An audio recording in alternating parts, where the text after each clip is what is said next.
First के paper 2 का stories वाला हिस्सा, फिक्शन वाला हिस्सा। ओके, तो हमारी पहली स्टोरी है ए कप ऑफ टी। इसके इंपॉर्टेंट पॉइंट्स मैंने सिलेक्ट किए हैं जो आपको एग्ज़ाम में बहुत हेल्प करेंगे। अगर आपने पूरी तैयारी कर भी ली है तो भी ये पॉइंट्स आपको पढ़ने चाहिए। अगर आपने तैयारी नहीं कर पाए हैं टाइम कम होने की वजह से, तो ये पॉइंट्स याद करके आप अच्छे मार्क्स ला सकते हो। इस लेसन से कुछ भी आ जाए, ये पॉइंट्स आप ज़रूर लिख के आइए, तो कुछ ना कुछ मार्क्स आपको, अच्छे मार्क्स आपको ज़रूर मिलेंगे। ओके, तो देख लेते हैं कौन कौन से इसके मेन पॉइंट्स हैं। सबसे पहले राइटर पता होना चाहिए, a cup of tea written by Katherine Mansfield. Okay, play को काट देना। She was a British story writer, उसका इंट्रोडक्शन है, ब्रिटिश स्टोरी राइटर है। She was greatly inspired from Chekhov. तो राइटर के बारे में एक दो बातें हमें पता होनी चाहिए। तो ये बड़ी खास बात है इसकी कि ये जो राइटर है चेकोव, एक शॉर्ट स्टोरी राइटर थे, उनसे काफ़ी प्रेरित है Katherine Mansfield. Her style of writing is flowing, उसका जो स्टाइल है वो फ्लोइंग है, यानी कंटिन्यूअस है, एक बहाव वाली क्वालिटी है उसमें। ये लाइन आप हर राइटर में लिख सकते हो, सभी का स्टाइल ऐसा ही होता है। The ending of her story is very surprising, और ज़्यादातर जो उसने स्टोरीज लिखी हैं उसकी एंडिंग बड़ी सरप्राइजिंग है। तो राइटर की तारीफ़ करने के लिए आपके पास सिमिलर सी लाइन्स होती हैं सभी राइटर्स में जो चल जाती है, तो सभी में आप थोड़ी बहुत राइटर की तारीफ़ कर दिया करो। अगर बड़ा क्वेश्चन आया तो, छोटा क्वेश्चन आया तो उसमें राइटर पर ज़्यादा वेटेज नहीं देना है। अगर बड़ा क्वेश्चन आ गया है 20 नंबर का आ गया है, तो उसमें राइटर के बारे में जितना कुछ जानते हो आप लिख सकते हो, कोई मना ही नहीं है। A cup of tea is one of the most popular stories of Katherine Mansfield. ये लाइन हर एक चीज़ में चल सकती है। कोई भी ऐसे के बारे में आप लिख रहे हो, किसी भी स्टोरी के बारे में, किसी भी पोइम के बारे में, वो फेमस तो होनी ही होनी है। तो आप ये लाइन लिख सकते हो कि एनी जो कोई भी पोइम है, कोई भी ऐसे है, is one of the most famous essays और one of the most famous poems. In this story she has use impressionistic technique. तो ये इंपॉर्टेंट फैक्ट है, इम्प्रेशनिस्टिक टेक्निक का यूज़ किया गया है।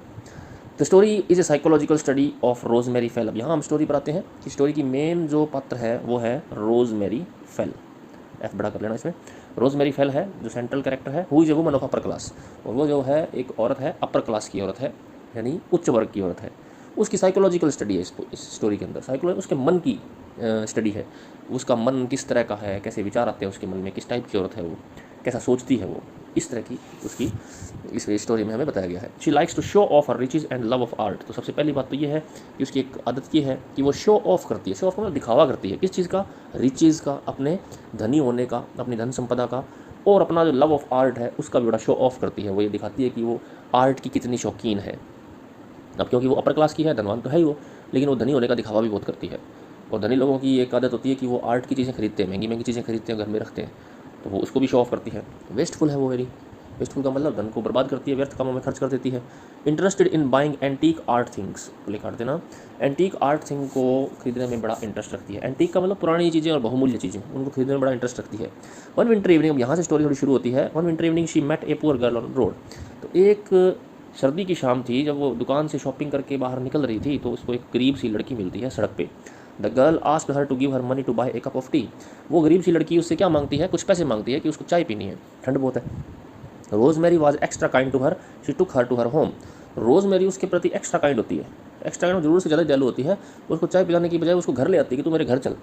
उसको देख के बड़ी हैरानी भी होती है कि लोग दुनिया में ऐसे भी हैं जिनके पास चाय पीने के लिए भी पैसे नहीं होते हैं, क्योंकि वो तो बहुत धनी होती है, शुरू से ही उसने कभी गरीबी देखी नहीं है। तो वो उस लड़की को अपने घर ले आती है। She gave her tea and sandwiches, butter, bread and cream to eat. तो उसकी वो बड़ी सेवा करती है, उसको टी देती है, सैंडविच देती है, बटर देती है, ब्रेड देती है, ये सारी चीज़ें वो उसको खाने के लिए देती है। तो बीच में उसकी बातचीत भी होती है, लड़की को वो सोफे पर बिठाती है, अवगत करती है। लड़की बेचारी बड़ी हैरान परेशान होती है कि ये मेरे को ले आई ऐसी औरत, वो भी मतलब बड़ी हैरान होती है भी, ऐसी औरतें भी हैं जो मुझे ले गई, अपनी घर पे ले आई है बिना मुझे जाने पहचाने। अब शाम को उसका हस्बैंड घर आता है, हस्बैंड फिलिप उसका नाम है, हस्बैंड का Philip. Came he asked her about the girl. तो वो गर्ल के बारे में पूछता है, ये लड़की कौन है। Philip didn't want to keep the girl at home. तो यहाँ पे मैंने शॉर्ट कर दी है, वो उससे बातचीत करता है। तो वो कैथरीन मैन्सफील्ड बताती है कि मैं इसको लेके आई हूँ, अभी हमारे घर ही रहेगी, बेचारी छोटी सी बच्ची है, बहुत ही गरीब है, क्यूट सी है, तो अपने रख लेते हैं इसको। तो फिलिप को ये बात पसंद नहीं आती कि भाई ऐसे कैसे किसी को राह चलती लड़की को ये ले आई और घर पे रखेगी, उसको जानते भी नहीं है, नुकसान भी हो सकता है। तो फिलिप ने एक बार तो मना किया भी नहीं रखना, but rosemary was adamant. Rosemary अपनी बात पर अड़ी थी। अडामेंट का मतलब होता है अड़ी होना।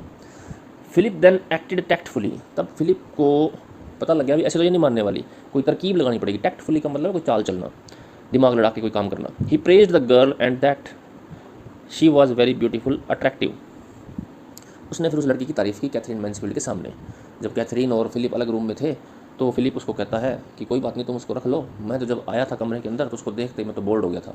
बोल्ड हो गया मतलब अक्का बक्का रह गया था इतनी सुंदर लड़की को देख करके। तो उसने उसकी तारीफ़ की कैथरीन मैन्सफील्ड के सामने, अपनी पत्नी के सामने। She was very beautiful and attractive, and लगा लेना बीच में आप, एंड सैड लिख सकते हैं यहाँ पे, and sad that she was very beautiful, attractive and attractive. Rosemary got jealous of her, अब रोज़मेरी को उससे जेलसी हो गई कि मेरे पति को तो वो पसंद आ गई है, मेरा नुकसान ना हो जाए कहीं मैं इसको घर पे रखूँगी तो उसको जेलसी होती है, ईर्ष्या होने लग जाती है। प्ले काट देना है, सॉन्ग भी काट देना है। She gave that girl 5 pound note and sent her away from home, तो उसने उस लड़की को 5 पाउंड का नोट पकड़ाया और कहा कि चली जाओ यहाँ से। अब वो मान गई उसको निकालने के लिए। इतनी देर जब फिलिप उसको समझा रहा था तब तक उसको समझ नहीं आया था इसको नहीं रखना चाहिए, लेकिन जैसे उसको लगा कि फिलिप उसके प्रति आकर्षित हो रहा है तो उसको जेलसी हो गई, तो उसने उस लड़की को फट से निकाल दिया। The trick of Philip work, हालांकि फिलिप को ऐसा कुछ नहीं था, लड़की को ज़्यादा खास सुंदर नहीं लगी थी, ये उसकी ट्रिक थी कि किस तरह से उस लड़की को घर से निकालें। The trick of Philip work, तो ये जो ट्रिक थी उसकी काम कर गई। He had aroused jealousy in the mind of Rosemary by praising another girl, उसने रोजमेरी के मन में जेलसी जगा दी थी, अराउज कर दी थी, कैसे? दूसरी लड़की की तारीफ़ करके। तो ज़्यादातर औरतों की साइकोलॉजी होती है कि वो दूसरी लड़की की तारीफ़ नहीं सुन सकती हैं। हर आदमी की होती है, आदमी भी थोड़ा कम होते होंगे, औरतों की ज़्यादा होती होगी, या क्योंकि ज़्यादातर आदमी लिखने वाले होते हैं तो वो औरतों को इस तरह से पेश करते हैं कि औरतें ज़्यादा जेलस होती हैं। यहाँ पर हमें यही बताया गया है। अब यहाँ पर तो राइटर भी लड़की है तो वो शायद ज़्यादा समझती होगी लड़कियों की साइकोलॉजी, तो दूसरी लड़कियों की तारीफ वो बर्दाश्त नहीं कर सकती। यही कैथरीन मैन्सफील्ड के साथ था। So through this story Katherine showed the psychology of Rosemary's type of woman, तो स्टोरी के माध्यम से लेखिका ने, कैथरीन मैन्सफील्ड ने हमें दिखाया है कि किस तरह रोजमेरी जैसी औरतों की साइकोलॉजी होती है कि वो दूसरों की तारीफ बर्दाश्त नहीं कर सकती हैं, जेलसी से भरी हुई होती हैं। She is a type of woman who is frail and jealous, वो उस तरह की औरत है जो फ्रेल है, फ्रेल होता है तुच्छ, छोटा, कमज़ोर, और जेलस यानी ईर्ष्यालु है। In spite of her desire to appear otherwise, लेकिन वो दिखना नहीं चाहते वैसा। In spite of her desire, उसकी इच्छा के बावजूद, टू अपीयर अदरवाइज, दूसरी तरीके से दिखना चाहते हैं वो, यानी ऊपर से वो बड़े ही, दूसरी तरीके से दिखना चाहते हैं वो, यानी ऊपर से वो बड़े ही बड़े दिल वाले दिखना चाहते हैं, लेकिन अंदर से वो उस तरह की औरत है जो बहुत जल्दी जेलस हो जाती है। तो ये एक साइकोलॉजिकल स्टडी है। आप जब स्टोरी को पूरा पढ़ोगे तो आपको पता लगेगा कि कैथरीन का माइंडसेट ही हमें दिखाया गया है कि किस तरह से वो खर्चा करती है, शो ऑफ करती है, छोटी छोटी चीज़ों के लिए बहुत दूर और बहुत महंगी महंगी शॉप पे जाती है, पैसे उड़ा देती है। फिलिप भी परवाह नहीं करता है, फिलिप भी उसको खूब पैसे देता है उड़ाने के लिए, और किस तरह से वो छोटी सी लड़की को ले आती है, उस लड़की को निकालती इस बात पे है कि ये इसकी तारीफ़ उसके पति ने कर दी है। तो ये सारी एक साइकोलॉजिकल स्टडी है, इंप्रेशनिस्टिक टेक्निक बोलते हैं इस चीज़ को, इसमें साइकोलॉजिकल स्टडी होती है। तो ये सारे जो पॉइंट्स हैं, इसमें लगभग 24 लाइन्स हैं, आप इजीली याद कर सकते हो और लिख सकते हो। कप ऑफ टी में से अगर कोई भी एक्सप्लेनेशन आए, कोई भी बड़ा क्वेश्चन आए या छोटा क्वेश्चन आए, ये पॉइंट्स आप सारे लिख सकते हो उसके अंदर। और बड़े से बड़ा लिखने की कोशिश किया करो, छोटा मत किया करो। जितना ज़्यादा आप लिख सकते हो उतना लिखा करो। अच्छी राइटिंग में लिखना है, बहुत ही सुंदर राइटिंग होनी चाहिए आपकी, पढ़ते ही समझ आनी चाहिए। और अगर आपको क्वेश्चन अच्छे से आता है तो हेडिंग बना कर लिखिए, हेडिंग को बोल्ड करिए, हेडिंग को बड़ा करिए, अंडरलाइन करिए, और हेडिंग के बाद एक लाइन छोड़ करके उसका डिटेल में लिखना शुरू कीजिए। तो ये कुछ ट्रिक्स हैं जो आपके काम आएंगे एग्ज़ाम में अच्छे नंबर लेने के लिए, क्योंकि एग्जामिनर जो होता है वो पूरा आपका पेपर नहीं पढ़ पाता है, वो करसरी नज़र से देखता है उसको, हेडिंग्स उसके एकदम उसके माइंड्स पे इंप्रेशन डालती है, हेडिंग वो पढ़ भी लेता है आराम से। और जब वो हेडिंग सही होती हैं तो वो ये भी सोचता है कि अंदर भी सही लिखा होगा। पूरा पढ़ने की जहमत कभी कभी नहीं उठाते हैं एग्जामिनर। तो आपको ये ध्यान रखना कि हेडिंग से लिख के आना, भले कोई भी सब्जेक्ट हो, इंग्लिश ही नहीं, हेडिंग जरूर लिखिए, अंडरलाइन कीजिए। हो सकता है तो हेडिंग्स को आप अलग कलर में भी लिख सकते हो, ब्लैक पेन का यूज़ कर सकते हो, उससे और भी बढ़िया इंप्रेशन पड़ेगा उस पर। सारी इंप्रेशन की बात होती है यूनिवर्सिटी के एग्जाम्स में। अगला हम पढ़ लेते हैं the open window. The story the open window is written by Hector Hugh Munro. तो राइटर हमें पता होना चाहिए, हेक्टर ह्यू मुनरो है। Open window name was Saki, उसका पेन नेम ये था साकी, उसका पेन नेम ये था साकी। The open window is a very well constructed, ये काट देना, स्टोरी, वेल कंस्ट्रक्टेड स्टोरी है। ये सब ये बस लाइन सभी में लिख सकते हो, वेल कंस्ट्रक्टेड सारी होती है। It appears to be a ghost story but it is not. ये ऊपर से तो गोस्ट स्टोरी लगती है, डरावनी स्टोरी लगती है, भूतों की कहानी लगती है, परंतु है नहीं ये ऐसी। The main characters are Vera, a 15-year-old girl. तो इसका मेन कैरेक्टर एक लड़की है वेरा, जो 15 साल की है, and the visitor mister Frampton. और उनके घर पे एक विजिटर आता है, एक गेस्ट आता है, जिसका नाम होता है mister Frampton. Mister Frampton had some psychological problem. Mister Frampton एक ऐसा व्यक्ति है जो सा बीमार है, मानसिक रूप से बीमार है, साइकोलॉजिकल प्रॉब्लम है उसको। Doctor advise him to take complete rest. Doctor ने उसको, डॉक्टर हैड एडवाइज हिम कर लो, बेटर हो जाएगा sentence.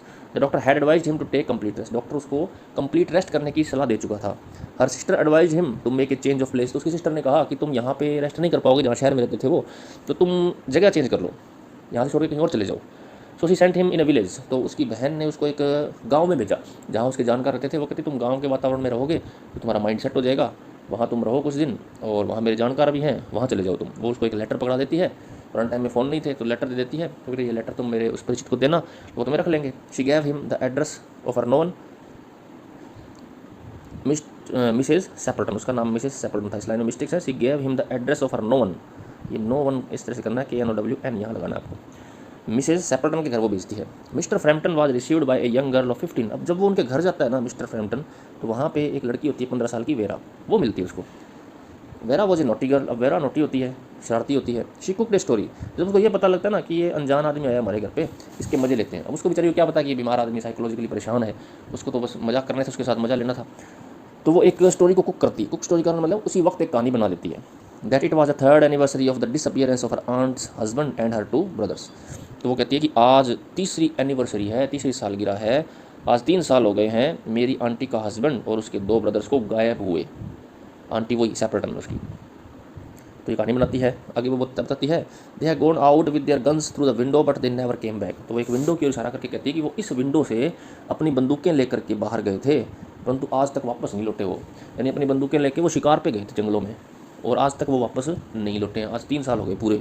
Even their bodies could not be recovered. वो आगे वो कहती है कि उनकी तो बॉडीज़ भी नहीं मिली, पता नहीं उनको कौन मार गया, कौन खा गया, या पता नहीं कहाँ चले गए वो। When Vera's aunt came, she told Mr. Frampton that her husband and the brothers would be returning home soon from shooting. अब यहाँ पे थोड़ी सी बात और है जो मैंने लिखी नहीं है शॉर्ट करने के लिए, कि एक्चुअल में गए होते हैं, उसकी आंट का जो हस्बैंड है और उसके भाई एक्चुअल में शिकार पे गए होते हैं बंदूक लेकर के, और वो आने वाले ही होते हैं। लेकिन वेरा ने उनको ये बता दिया कि 3 साल हो गए अभी तक आए नहीं है, और पता भी नहीं है लोगों को वो कहाँ चले गए। अब वो आने वाले तो होते ही हैं। तभी उसकी आंटी आती थोड़ी देर बाद वेरा की, वो कहती है फ्रैम्पटन को कि उसके हस्बैंड और उसके ब्रदर जल्दी ही आने वाले होंगे शूटिंग से। तो वो तो सही बोल रही है, लेकिन मिस्टर फ्रैम्पटन को लगता है कि ये आंटी जो है मरे हुए लोगों का इंतजार कर रही है, तो वो डर जाता है वहाँ पे। Here we find irony. तो यहाँ पे एक आयरनिकल सिचुएशन पैदा हो जाती है। आयरनी वो सिचुएशन होती है जो अपोजिट कंडीशन दिखाती है। यहाँ पे फ्रैम्पटन को तो ये लगता है कि वेरा सही बोल रही है, जबकि मिस्टर जो सैम्पटन है उसको वो अपने आप में सही बोल रही है, उसको तो कोई पता ही नहीं है कि कोई इसको गलत कहानी सुना दी गई है। तो यहाँ पे एक आयरनी वाली सिचुएशन आ जाती है। Mrs Sappleton is speaking naturally. Mrs Sappleton तो नेचुरली बोल रही है, उसको क्या पता कोई कहानी कोनी बनी हुई है यहाँ पे। But mister Frampton knows that they are dead as Vera had told him. लेकिन मिस्टर फ्रैम्पटन को लगता है कि ये मरे हुए लोगों की बात कर रही है, उनका इंतजार कर रही है, जैसा कि वेरा ने उसको बताया है। और वेरा ने उसको ये भी कहा कि जिस ओपन विंडो से वो गए हैं उसी ओपन विंडो से वापस आएंगे वो, या उसकी आंटी उसी ओपन विंडो से उनकी राह देख रही है। Mrs Sappleton is unaware of what, water नहीं आएगा, वट आएगा, what mischief Vera is playing. Mr Sappleton को इस बात का बिल्कुल भी पता नहीं है कि वेरा ने कौन सी शरारत उसके साथ कर दी है। So what ever she says frighten mister Frampton. तो जो कुछ भी वो कहती है सेपल्टन, उससे मिस्टर फ्रैम्पटन और डर जाते हैं। वो बेचारा साइकोलॉजिकली तो परेशान ही था, यहाँ के और परेशान हो गया और डर जाता है वो। After some time mister Frampton saw 3 figures crossing the lawn and coming towards the window. अब थोड़ी देर बाद, क्योंकि उनको तो आना ही था, वो शूटिंग पे गए थे बेचारे, नेचुरली गए थे, तो आने तो थे ही। मिस्टर फ्रैम्पटन सोचता है कि ये तो 3 भूत आ गए 3 साल के बाद। तो वो 3 फिगर्स देखता है, 3 लोगों को देखता है जो लॉन आएगा LAWN, okay, and coming towards the window, और वो विंडो की ओर आ रहे हैं। I was fully convinced that they were ghost. He was आएगा, ही वॉज फुल्ली कन्विंस्ड। अब वो पूरा कन्विंस हो गया था, पूरा उसको पता लग गया था कि वो घोस्ट है वास्तव में। He picked up his stick and hat and ran out from the room. तो वो तो डर गया बेचारा, उसने अपनी हैट उठाई, अपनी स्टिक उठाई और रूम से भाग गया। द स्टोरी हैज़ टचेज, और यही तो स्टोरी है, यहाँ पे भाग जाता है, स्टोरी खत्म हो जाती है। तो किस तरह से वेरा उसको उल्लू बना देती है, मूर्ख बना देती है, और उसके साथ बड़ी माड़ी होती है, क्योंकि वो बेचारे को पहले से ही परेशान होता है। वो तो यहाँ रेस्ट करने के लिए आया होता है, आराम करने के लिए आया होता है, यहाँ पे तो उसको और ज़्यादा बुरा वातावरण मिल जाता है। तो यहाँ पे स्टोरी में ह्यूमर का टच है, ह्यूमर है ना, विनोद, हास्य। We really enjoyed the way Vera, यहाँ वेरा आएगा, builds up the ghostly atmosphere. जिस तरह से वेरा घोस्टली एटमोसफियर बना देती है, डरावना माहौल बना देती है कहानी में फ्रैम्पटन के लिए, तो वास्तव में इसको सुन करके बड़ा मजा आता है। The title of the story is very apt. अगर टाइटल के बारे में पूछ ले तो एप्ट ही बोलना होता है हर एक का, हर एक ऐसे का, हर एक स्टोरी का टाइटल एप्ट होता है, नहीं कम अच्छा होता है, योग्य होता है, सही होता है। क्योंकि ओपन विंडो टाइटल है, ओपन विंडो का मतलब जिस ओपन विंडो से वो गए हैं उसी ओपन विंडो से वापस आने वाले हैं, तो सारा ध्यान ओपन विंडो पर केंद्रित रहता है हमारा। The open window becomes the centre of attraction. Open window centre of attraction बन जाती है, आकर्षण का केंद्र बन जाती है। Because the ghost would come through this window, क्योंकि इसी विंडो से वो भूत आने वाले हैं। भूत तो नहीं है एक्चुअल में, वो तो इंसान ही है, लेकिन फ्रैम्पटन को लगता है कि भूत है। ओके, अगला हमारा लेसन है some words with a mummy. इसके देख लेते हैं important points. The story written by famous American author Edgar Allan Poe. तो इसका राइटर है Edgar Allan Poe. The story reveal some strange facts about the ancient culture of Egyptians. Mummy वो वही है जो इजिप्ट के पिरामिड्स में रखी जाती थी। पुराने जो राजा महाराजा मर जाते थे तो वो लोग ये सोचते थे कि मरने के बाद भी इंसान जिंदा रहता है, तो वो उसकी जो बॉडी है उस पर खास किस्म का लेप कर देते थे, जिससे उसकी बॉडी ख़राब नहीं होती थी वर्षों तक। आज भी 2000-3000 सालों के बाद भी उनके जो मम्मीज़ हमें मिलती हैं तो वो एकदम सही पड़े हैं उनकी बॉडी से, एकदम पता नहीं किस तरह केमिकल उन्होंने ईजाद किया हुआ था। तो उसी जो इजिप्टियन का कल्चर है उसके जो स्ट्रेंज फैक्ट्स है उनको रिवील्स करती है, उनको शो करती है। The story is A satire on 2 things. Actual में ये स्टोरी है, ये व्यंग्य है, 2 चीज़ों पे व्यंग्य है। आप बहुत इंपॉर्टेंट फैक्ट है ये, किन चीज़ों पे व्यंग्य है। First, the popular interest in mummies during the time of the story was written. एक तो सटायर है इस चीज़ पे कि लोगों का ज़रूरत से ज़्यादा इंटरेस्ट था ममीज़ में, पिरामिड की जो ममीज़ थी उसमें। जो जब ये कहानी लिखी गई उस समय लोग बहुत ज़्यादा इंटरेस्टेड थे ममीज़ के बारे में, तो उस पर एक व्यंग्य किया गया कि इतना इंटरेस्ट क्यों। और दूसरी व्यंग्य है on the knowledge of the west due to scientific and industrial revolution. दूसरा, पश्चिम के लोग, खासकर अमेरिका के लोगों को इस बात पे बड़ा घमंड था कि उनको बड़ा ज़्यादा नॉलेज है। हालांकि है भी है, लेकिन घमंड करना तो अच्छी बात नहीं है। तो वहीं के उन्हीं के राइटर एडगर एलन पो ने इस चीज़ का मजाक उड़ाया कि किस तरह से हमारे लोग ये समझते हैं कि हम बहुत कुछ जानते हैं। कारण क्या है जानकारी के पीछे? साइंटिफिक नॉलेज और इंडस्ट्रियल रेवोल्यूशन। यानी साइंस में हमने बहुत तरक्की की है, उद्योगों में बहुत तरक्की की, इंडस्ट्रियल रेवोल्यूशन हुआ है, उसकी वजह से हमें नॉलेज बहुत है। और उस पर व्यंग्य किया का कोई खास इतना नॉलेज भी नहीं है, वो कहना ये चाहते हैं।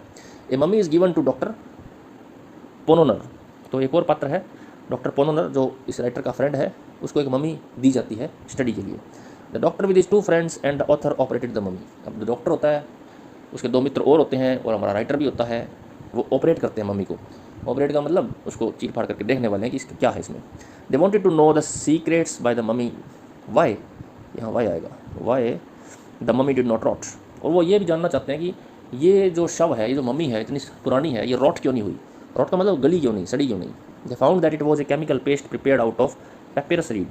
उनको ये पता लगता है कि ये गली इसलिए नहीं क्योंकि एक केमिकल पेस्ट है जो तैयार किया गया है पेपिरस रीड से, वो इस पर लगाया गया है। पेपिरस एक पेड़ का नाम है।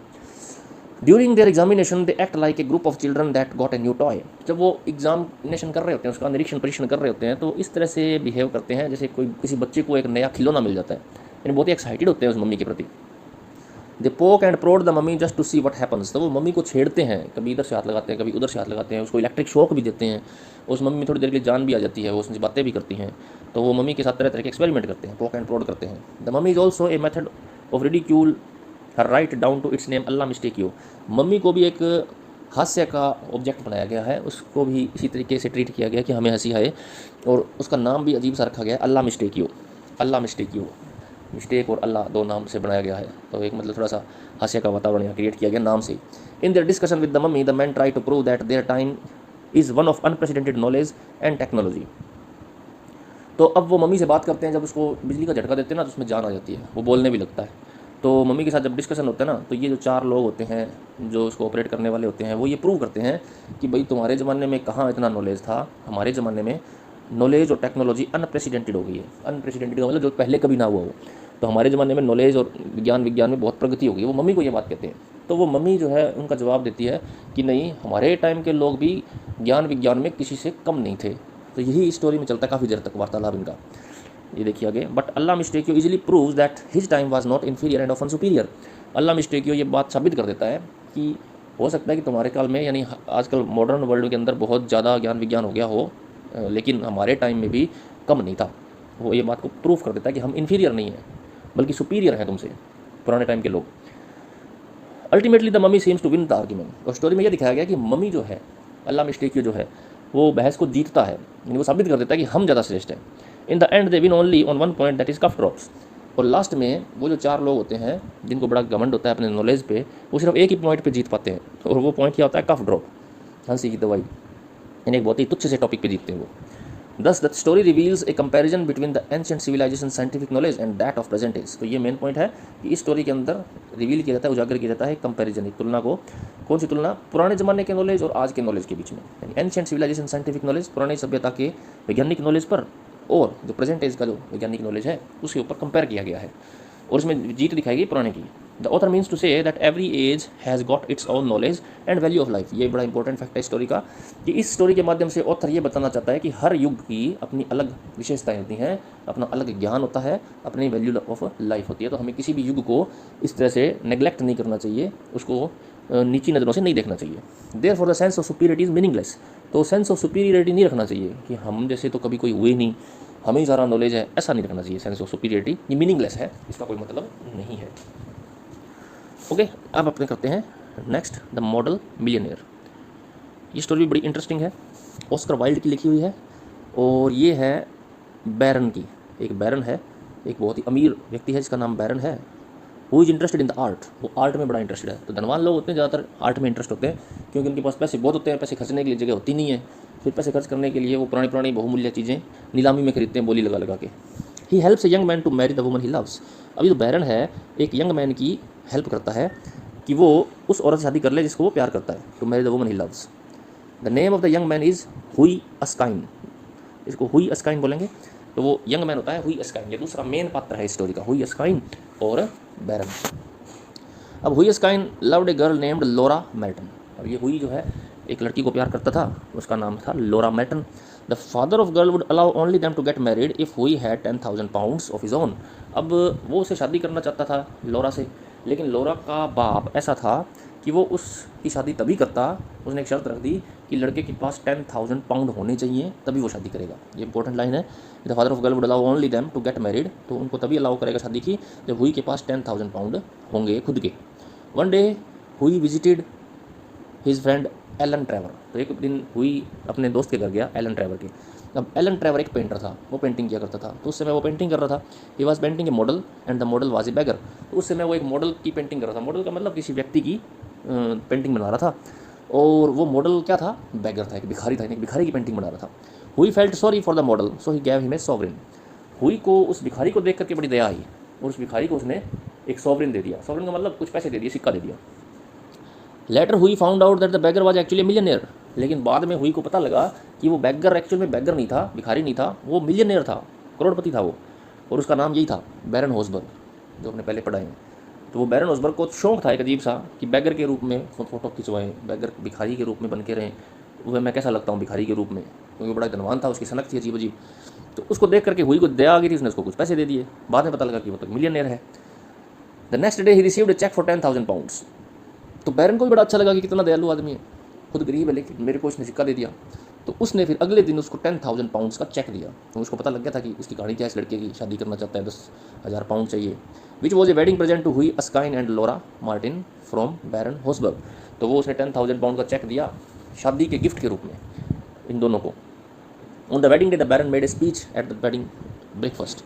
तो जब उनकी शादी होती है तो बैरन एक बहुत ही अच्छा भाषण देता है उनके वेडिंग ब्रेकफास्ट पर। एलन, जो उसका मित्र था, पेंटर था, वो ये कहता है कि millionaire models are rare enough but model millionaires are rare still. तो ये एक अच्छा इंपॉर्टेंट कोट है। वो ये कहता है कि millionaire models are rare enough, कि धनवान लोग तो बहुत ही रेयर होते हैं, धनवान मॉडल, यानी जिनको हम फोटो वगैरह बनाएं तो वो उनको मॉडल कहते हैं। जैसे मॉडल कपड़े पहन करके मॉडलिंग करते हैं, वैसे मॉडल मिलियनियर मॉडल तो हमें खूब मिल जाएंगे, लेकिन मॉडल मिलियनियर कोई नहीं मिलेगा, आदर्श मिलियनियर कोई नहीं मिलेगा। यहाँ पे मॉडल का यूज़ अलग सेंस में है, यहाँ पे मॉडल का यूज़ आदर्श के रूप में हुआ है। तो वो बैरन जो था एक आदर्श बिलियनियर था, यानी वो अपने पैसे बहुत ही सही जगह पे खर्च करता था। उसने 10,000 पॉइंट एक ऐसे व्यक्ति को चाहिए जिसको ज़रूरत थी अपने प्यार को पाने के लिए। In this story Oscar Wilde commands, command की बजाय कमेंट लिखा, comments that wealthy people need not to be charming. तो ये बहुत ही बड़ा ऑब्जर्वेशन किया है ऑस्कर वाइल्ड ने, बहुत अच्छी बात कही है कि धनवान लोगों को सुंदर होने की जरूरत नहीं है। कोई आदमी अगर बहुत ही धनवान है ना तो वो ऑटोमेटिक सुंदर लगता है लोगों को, भले ही वो कैसा ही हो देखने में, खासकर आदमी। Their ugliness is covered by their wealth. उनकी जो अगलीनेस है, उनकी जो कुरूपता है, वो धन के पीछे छुप जाती है। तो ये बात सही भी है, ये धनवान लोग जो होते हैं वो सबको सुंदर लगते हैं, और जो सुंदर होते हैं लेकिन धनी नहीं होते तो कोई उनकी तारीफ नहीं करता है, कोई उनको प्रेज नहीं करता है, क्योंकि वो किसी काम नहीं आ सकते। By helping he to marry Laura Barron exemplifies the ideal way to spend money. ये बड़ी इंपॉर्टेंट लाइन है कि वो बैरन जो है वो हुई की मदद करता है लोरा से शादी करने में, और वो पेश करता है एक ऐसा तरीका, आइडियल वे, कि किस तरह से पैसे को खर्चा जाना चाहिए अच्छे कामों के अंदर। तो ये मॉडल मिलियनियर का एक उदाहरण है बैरन इस स्टोरी के अंदर। ये मतलब टिटुलर कैरेक्टर है, इसी पे टाइटल पड़ा हुआ है। ओके, अब आते हैं लास्ट ऐसे हमारा, प्रोफेशन फॉर वीमेन। इसकी राइटर है वर्जीनिया वुल्फ, और एक्चुअल में ये जो ऐसे है, ये ऐसे एक स्पीच है, इसने एक स्पीच दी थी वर्जीनिया वुल्फ ने, और उसी स्पीच को फिर ऐसे के रूप में सिलेबस में डाला है हमारे। Originate was a speech given by Virginia Woolf before A branch of the national society for women. ये एक संस्था थी नेशनल सोसाइटी फॉर वुमेन, यहाँ पे उसने एक भाषण दिया था ऑन जनवरी 21, 1931, 1931 में ये भाषण दिया था। इसको बाद में पब्लिश कर दिया गया ऐसे के रूप में। इट वॉज पब्लिश्ड पोस्ट्यूमसली, पोस्ट्यूमसली का मतलब मरणोपरांत। तो जब ये डेथ हो गई थी वर्जीनिया वुल्फ की, उसके बाद इसके जो स्पीच को ऐसे का रूप लेकर के the death of the moth and other essays इस कलेक्शन के अंदर पब्लिश किया गया। In this essay Virginia Woolf has used a phrase the angel in the house. तो इस ऐसे के अंदर इसका बड़ा यूज हुआ एक फ्रेज का, the angel in the house. ये जो एंजल है, ये जो परी है, ये परी हर औरत को रोकती है स्वतंत्र होने में, अपने विचार स्वतंत्रतापूर्वक रखने में। तो ये बड़ा इंपॉर्टेंट फ्रेज है, इसके बारे में पूछा जा सकता है कि ये कौन है angel, angel in the house. तो एंजल इन द हाउस नाम तो पॉजिटिव है लेकिन है नेगेटिव। ये नेगेटिव इस सेंस में है कि पुराने टाइम में विक्टोरिया के काल के अंदर औरतों पर बहुत सारी बंदिशें थी, उनको आज़ादी नहीं थी अपने हिसाब से काम करने की, उनको आज़ादी नहीं थी आदमियों के कामों में टांग अड़ाने की, उनकी आलोचना करने की। उनको ये सिखाया जाता था हमेशा कि आप शांत रहो, आप आदमियों का कहना मानो, उनकी सेवा करो, इसी में आपकी खुशी है, आपकी भलाई है। तो जब भी कोई औरत कोई ऐसा काम करना चाहती है जो परंपरा के खिलाफ हो, जो आदमियों के खिलाफ हो, जिसमें अपनी खुद की सोच दिखाई जाती हो, तो हर औरत के मन में एक आवाज़ आती है अंदर से कि नहीं, तुम्हें ऐसा नहीं करना, ये गलत है, तुम्हें ऐसा नहीं सिखाया गया, तुम ऐसा नहीं कर सकती। ये जो आवाज़ आती है ना, उसको इसका नाम दिया गया, वो एंजल है, घर का एंजल है, the angel in the house. तो हर औरत को रोकती है, स्वतंत्रता की बाधक है। तो वर्जीनिया वुल्फ को भी ये एंजल रोकती थी काम करने में। तो ये जो ली गई है ना फ्रेज़, ये कहाँ से ली गई है? She has borrowed it from Coventry Patmore's poem celebrating domestic bliss. तो ये याद रखना है कि कवेंट्री पैटमोर की एक पोएम है, उसमें से ये फ्रेज़ ली गई है। हालांकि उसने पॉजिटिव वे में यूज़ किया होगा, लेकिन वर्जीनिया वुल्फ ने इसको नेगेटिव वे में यूज़ किया कि ये गलत है, इसको मारना पड़ेगा। ये जो एंजल है, मारेंगे तभी औरतें आगे बढ़ेंगी। औरतों को जो बनी बनाई सोच है, जो आदमियों की सोच है, पैट्रियार्कल थिंकिंग जो है, उसको तो किल करना ही पड़ेगा अगर उनको आगे बढ़ना है तो। क्योंकि आदमी लोग कभी नहीं चाहेंगे कि औरतें उनसे आगे निकल जाए, इसलिए उन्होंने ऐसे ऐसे रूल बना रखे हैं समाज के अंदर कि औरतें आगे ना बढ़ पाए। औरतों के लिए सारी हर तरह की बंदिशें लगा रखी हैं, ये कपड़े पहनने हैं, इस तरह से बोलना है, इस तरह से बैठना उठना है, इस तरह से घर में ही रहना है, आदमियों की सेवा करनी है। ये सारे रूल हमारी सोसाइटी में भी है, वहाँ भी थे। तो वहाँ पे औरतें अपने अधिकारों के प्रति जागरूक हो गई थी और हमसे आगे निकल गई, हमारी औरतों से। हमारी वाली भी कभी निकल जाएंगी। The angel in the house is an ideal, ये आगे इसका एक्सप्लेन भी किया गया है। एक आइडियल है, एक आदर्श है एंजल इन द हाउस। आदर्श आदमियों का, वो औरतों का नहीं है। She is the woman writer subconscious, वो हर वुमन राइटर की सबकॉन्शियस है, यानी दिमाग में शुरू से ही भरा हुआ होता है ना, बचपन से ही सिखाती जाता है, तो दिमाग के अंदर वो बैठ जाता है सबकॉन्शियस बन के। तो हर वुमन राइटर का सबकॉन्शियस है वो angel. This woman is the creation of man, ये जो एंजल है ये आदमी की क्रिएशन है। इस एंजल को वुमन बोला गया है, आदमियों ने बनाई इस एंजल को। She charming, quite, unselfish and pure woman of the house. अब वो जो है उस एंजल के अकॉर्डिंग जो वुमन चलती हैं वो कैसी होती हैं? चार्मिंग होती हैं, सुंदर होती हैं, क्वाइट शांत होती हैं, अनसेल्फिश होती हैं, अपने बारे में नहीं सोचती हैं, और प्योर होती हैं एकदम, यानी एक आदमी के पल्ले बांधी उसी की रहती हैं, of the house. In other words she did not have or want to have a mind or wish of her own. और दूसरे शब्दों में ये कह सकते हैं कि वो जो औरत है, वो जो एंजल है, वो कैसी औरत है? वो ऐसी औरत है जिसकी अपनी कोई इच्छा नहीं है, अपना कोई दिमाग नहीं है, अपनी कोई थिंकिंग नहीं है, और ना ही वो पाना चाहती है ऐसी थिंकिंग, ना ही वो अपने हिसाब से जीना चाहती है। अब आप बताइए भी ये सही है कि गलत है? औरतों का डेवलपमेंट तभी तो होगा ना जब वो अपने हिसाब से सोचेंगी, अपना हित सोचेंगी, ना कि तब होगा जब वो आदमियों के हिसाब से सोचेंगी। तो उस एंजल को मारना जरूरी है वर्जीनिया वुल्फ के हिसाब से। बड़ा इंपॉर्टेंट है ये पॉइंट जो पीछे हमने किया है, याद कर लेना आपको। The angel in the house Coventry Patmore की पोएम से लिया गया है। एक आइडियल है, एक ऐसी औरत है जिसका अपना दिमाग नहीं है, जो और आदमियों के हिसाब से चलती है। In this essay speaks of the struggle present for all woman writers, so that is to break out of the convention society has for women. तो इस ऐसे के अंदर वो ऐसी वुमन राइटर्स के बारे में, उनके स्ट्रगल के बारे में बताती है जिनको जो कन्वेंशन है उन्होंने बांध रखा है और उसको तोड़ना है उसको। तो वो संघर्ष करती हैं, सारी वुमन राइटर्स जो हैं उस स्ट्रगल को तोड़ने में संघर्ष करती हैं, जो सोसाइटी ने तरह तरह की कन्वेंशन लगा करके औरतों के ऊपर उनको बांध दिया है। ओके,